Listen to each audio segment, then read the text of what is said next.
Que Dios le bendiga. La lección que tenemos para hoy es la tumba vacía. El Señor vive. La tumba vacía es la diferencia entre el cristianismo y todas las demás religiones del mundo. Si se busca, se puede identificar dónde enterraron a Mahoma y muchos de los otros líderes de diferentes religiones. Pero lo que destaca al cristianismo de todas las demás es que la tumba está vacía. El diablo le gusta atacar la tumba vacía. Pone tantas diferentes explicaciones. Que Jesús no murió, que los discípulos robaron su cuerpo, que los discípulos tuvieron un momento de alucinación donde todos se imaginaron que estaban viendo al Cristo resucitado. Algunos sugieren que vieron a otra persona que se parecía a Jesús y pensaron que era Él. Pero la pregunta es ¿quién movió la piedra? La pregunta es ¿por qué la tumba estaba vacía? La resurrección de Cristo es el fundamento de la fe y la vida cristiana. Es aquello que nos imparte confianza y autoridad.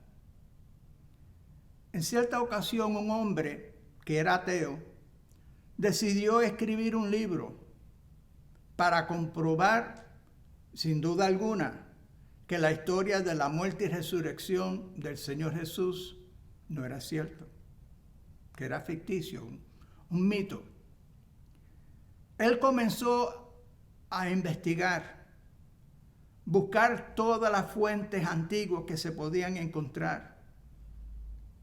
Y al fin escribió su libro. Y el libro se llama ¿Quién movió la piedra? En el primer capítulo de ese libro, él puso el título, El libro que no se dejó escribir.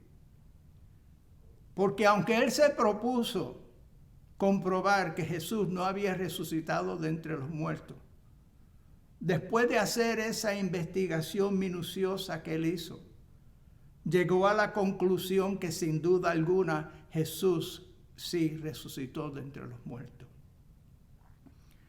El versículo clave se encuentra en Marcos capítulo 16, versículo 6. Cuando el ángel le dijo, no os asustéis, buscáis a Jesús Nazareno, el que fue crucificado, ha resucitado, no está aquí. Mirad el lugar donde le pusieron. La primera reacción de aquellas mujeres cuando vieron al ángel fue sentir temor. Y lo primero que el ángel les dice es que no teman. Y luego les muestra el lugar, les señala que la tumba verdaderamente estaba vacía.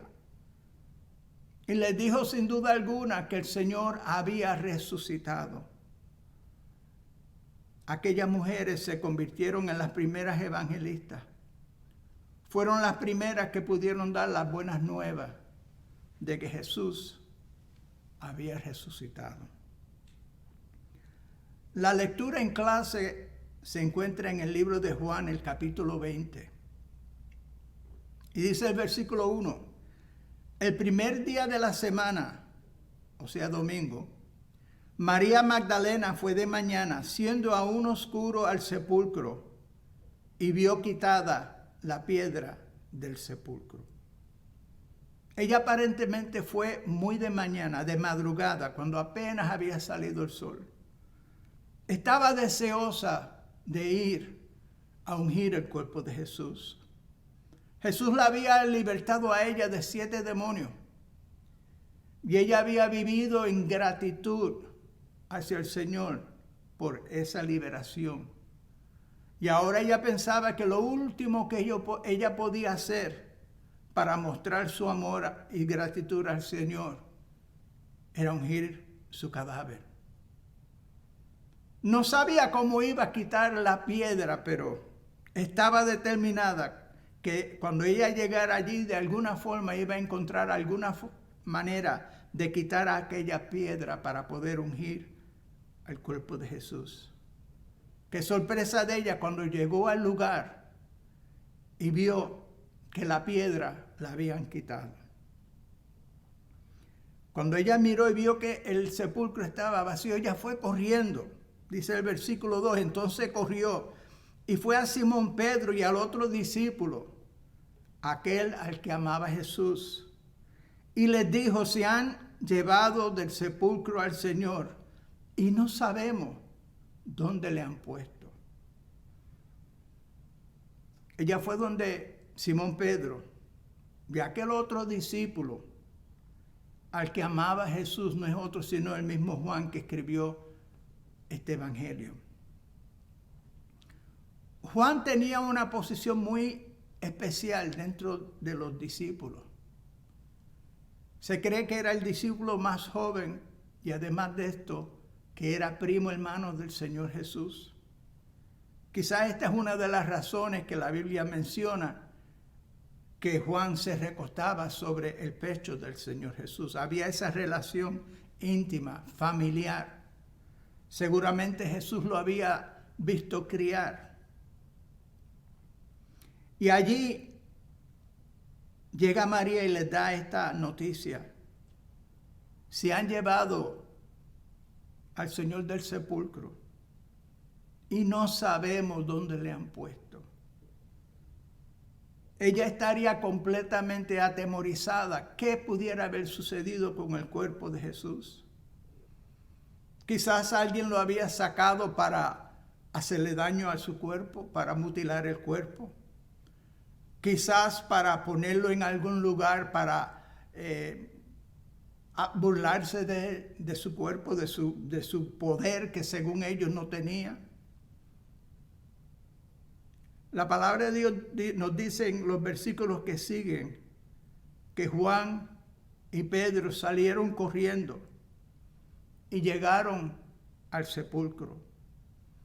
Juan llegó primero, seguramente porque era más joven, y se dobló y miró dentro del sepulcro, pero no entró, quizás por respeto, por temor. Luego llegó Simón Pedro, que siempre era impulsivo. Dice el versículo 6, luego llegó Simón Pedro tras él y entró en el sepulcro y vio los lienzos puestos allí. Y el versículo 7 dice, y el sudario que había estado sobre la cabeza de Jesús, no puesto con los lienzos, sino enrollado en un lugar aparte. Cuando miró Pedro y entró, vio los lienzos que habían puesto alrededor del cuerpo de Jesús, puestos allí, y el sudario que habían usado para vendar su cabeza, para cubrir su cabeza, estaba en un lugar aparte, doblado. Si miramos bien, esta no era la escena de alguien que había robado un cuerpo. No se hubieran molestado en quitar los lienzos, no se hubieran molestado en enrollar el sudario. Esto era una indicación quizás indirecta de que Jesús había resucitado. Dice el versículo 8, entonces entró también el otro discípulo, o sea Juan, que había venido primero al sepulcro y vio y creyó.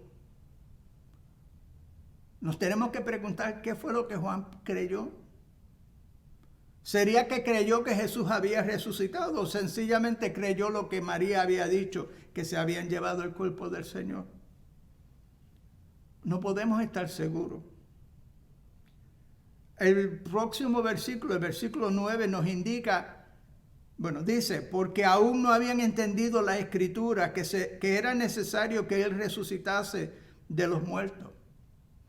En otras palabras, si Pedro o Juan creyeron, no fue basado en las Escrituras, porque hasta esos momentos ellos no habían podido todavía entender que las palabras de Dios había profetizado que el Mesías moriría y resucitaría. Así que si creyó Juan, no fue porque de momento entendió lo que decía las Escrituras, sino creyó sencillamente porque la tumba estaba vacía y la condición en que la encontró. Ellos regresaron y luego llega María nuevamente, que aparentemente los había seguido a ellos de regreso al sepulcro. Y dice el versículo 11, pero María estaba fuera llorando junto al sepulcro. Y mientras lloraba, se inclinó para mirar dentro del sepulcro. Y vio a 2 ángeles con vestiduras blancas que estaban sentados, el uno a la cabecera, y el otro a los pies, donde el cuerpo de Jesús había sido puesto. María vio algo fuera de lo normal, algo sobrenatural. Mientras lloraba, se inclinó, miró adentro del sepulcro y vio algo que aparentemente Juan y Pedro no habían visto. 2 ángeles con vestiduras blancas, el uno a la cabecera y el otro a los pies de donde el cuerpo de Jesús había sido puesto. Era como que ellos estaban señalando el espacio en medio de ellos. Aquí era que estaba el Señor, pero no está aquí. Dice el versículo 13 que los ángeles le dijeron a ella, mujer, ¿por qué lloras? Les dijo, porque se han llevado a mi Señor y no sé dónde le han puesto. La pregunta es interesante. Le preguntan por qué llora.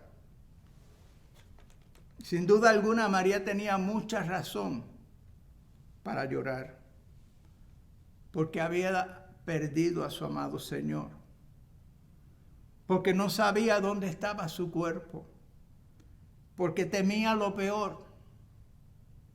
¿Quién habría tomado su cuerpo? ¿Por qué? ¿Con qué propósito? Y dice el versículo 14 que cuando ella había dicho esto, se volvió y vio a Jesús que estaba allí, mas no sabía que era Jesús. Es interesante que una mujer que había seguido al Señor Jesús por tanto tiempo, de cerca, que le conocía bien, en aquellos momentos no le reconoció. Pudiéramos pensar que quizás porque había estado llorando, sus ojos estaban empañados. Pero Jesús, después de resucitarse, también se le reveló a 2 discípulos que iban camino a Emaús. Y caminó con ellos un buen tiempo, quizás algunas horas. Y ellos no le conocieron en ningún momento. Así es que posiblemente su rostro estaba en alguna forma transformado. Aunque también cuando uno ve a alguien que no espera ver, algunas veces le toma un momento en reaccionar y darse cuenta quién es la persona. Versículo 15 dice que Jesús le dijo a María, mujer, ¿por qué lloras? ¿A quién buscas? Vemos que en aquellos momentos el Señor Jesús se detiene para probar a María un momento.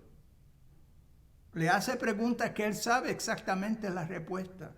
¿Por qué lloras? Él sabía por qué lloraba. ¿A quién buscas? Él sabía que ella lo buscaba a él. Dice el versículo que ella, pensando que era el hortelano, le dijo, Señor, si tú lo has llevado, dime dónde lo has puesto y yo lo llevaré.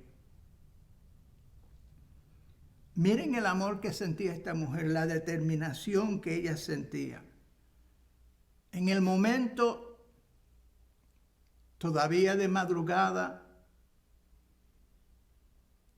ella mira a aquel personaje y piensa, ¿quién puede estar dentro de este huerto a menos que haya sido el hortelano? Aquel huerto pertenecía a José de Arimatea, aquella tumba pertenecía a José de Arimatea, y él había permitido que, o sea, él había sepultado a Jesús en aquella tumba que era de él. Y seguramente tendría alguien para atender el huerto. Y María en el momento pensó, ¿quién puede ser este? Pues probablemente sea el hortelano. Y le pregunta si él se había llevado el cuerpo. No sé por qué ella pensaría que el hortelano se pudiera haber llevado el cuerpo. ¿Qué motivo él pudiera haber tenido? Pero en aquel momento era la única persona que estaba allí cerca que ella le podía hacer esa pregunta. Y quizás si él no había movido el cuerpo, quizás por lo menos sabía quién lo había movido. Y le dice, dime dónde le has puesto y yo lo llevaré. Me pregunto cómo María pensaba que sola ella pudiera tomar el cuerpo de Jesús de donde lo habían llevado y traerlo de vuelta. Pero en esos momentos ella no estaba preocupada en los detalles, ella sabía que tenía que hacer algo, que el cuerpo del Señor había desaparecido y ella hubiera hecho cualquier sacrificio, por difícil que fuera, para traerlo de regreso. El versículo 16 dice que Jesús le dijo María, y volviéndose ella le dijo Raboni, que quiere decir maestro. ¿Cuántas veces durante los años que ella le había seguido Jesús la habría llamado por su nombre? Quizás había una forma en particular que él mencionaba su nombre. Seguramente lo pronunciaba con cariño, con amor. Y en esos momentos, cuando ella oyó la forma en que él mencionó el nombre de ella, reconoció que era el Señor.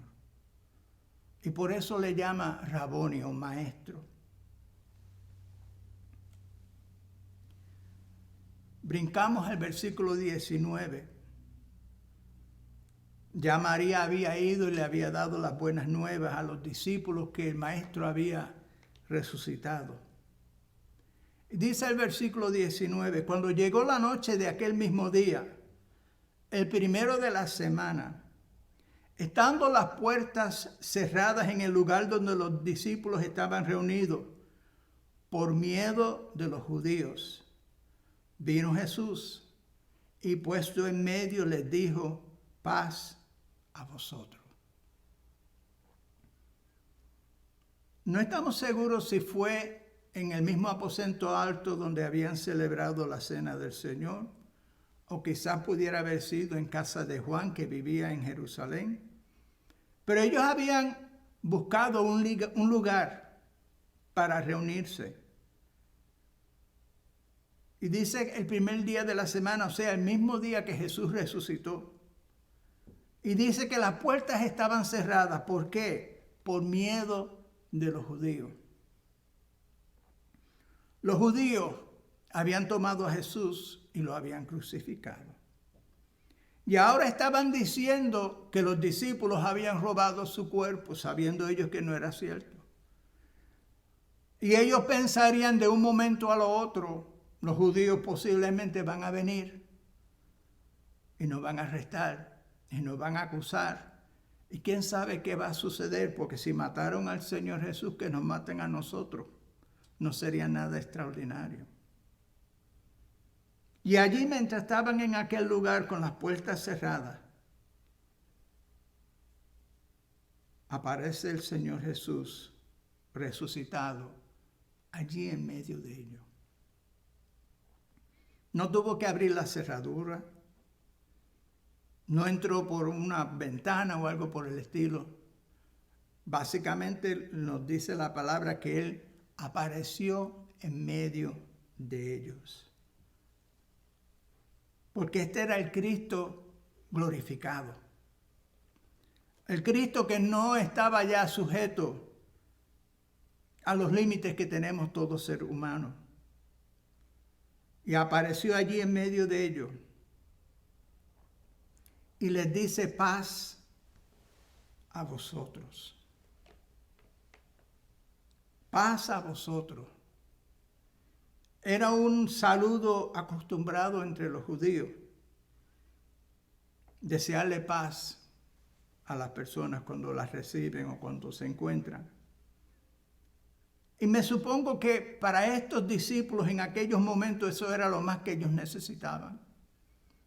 Estaban allí escondidos, atemorizados de lo que le pudiera suceder. Lo menos que ellos tenían en aquellos momentos era paz.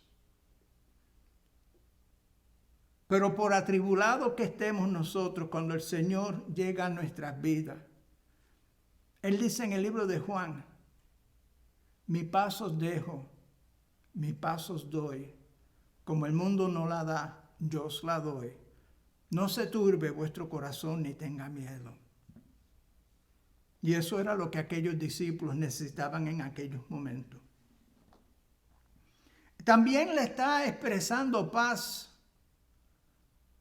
porque me imagino que ellos se sentirían un poco asustados al ver al Señor Jesús. Primero pensarían que era un espíritu.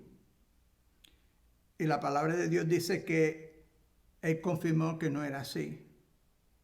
Dice el próximo versículo que cuando les hubo dicho esto, le mostró las manos y el costado, para que ellos supieran que verdaderamente Él era Él, que no era un espíritu. Sin embargo, estoy pensando lo que sucedió la última vez que aquellos discípulos habían visto al Señor. Cuando arrestaron a Jesús en el huerto del Getsemaní, dice que todos los discípulos huyeron. El único que los siguió de cerca fue Juan, y más atrás venía Pedro. Pedro, que le había dicho al Señor: aunque todos te dejen, yo daré mi vida por ti. Esa misma noche Pedro había dicho estas palabras. Pero todos ellos habían huido. El único que estuvo al pie de la cruz fue Juan. Y yo me supongo que todos ellos comenzarían a sentirse culpables por la forma en que ellos habían reaccionado cuando arrestaron al Señor. Y peor de todos, Pedro, que le había negado, no una, no dos, 3 veces, después que Jesús se lo había anticipado exactamente: antes que el gallo cante, me vas a negar 3 veces. Y así fue. Ellos necesitaban esa paz. Y luego dice el versículo 20: los discípulos se regocijaron viendo al Señor. Todos los temores que tenían desaparecieron. Sintieron esa paz que sobrepasa todo entendimiento, como nos dice Pablo. Y se regocijaron porque no habían perdido a su Señor, porque Él había resucitado. Y dice el versículo 21 para terminar: entonces Jesús les dijo otra vez: paz a vosotros. Como me envió el Padre, así también yo os envío. Como me envió el Padre, yo os envío. Él les estaba comisionando una misión similar a la que Él había recibido del Padre.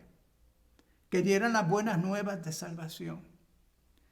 Que le contaran a todos los que ellos encontraran que Jesús era el Mesías, que había muerto pero que había resucitado. Ese es el evangelio que ellos tenían que compartir y es el mismo mensaje que nosotros tenemos que compartir. Pero fíjese, Él dice: como me envió el Padre, así también yo os envío. No solamente le estaba dando una misión, sino que les estaba dando autoridad. Permita el Señor que en este día nosotros podamos verdaderamente entender lo que celebramos el día de hoy. La tumba vacía. El Salvador vive. y sabemos quién movió la piedra. Y sabemos que podemos confiar en el Señor plenamente. Y sabemos que el Señor nos ha dado una misión y autoridad de llevar el Evangelio a todas partes. Que Dios le bendiga.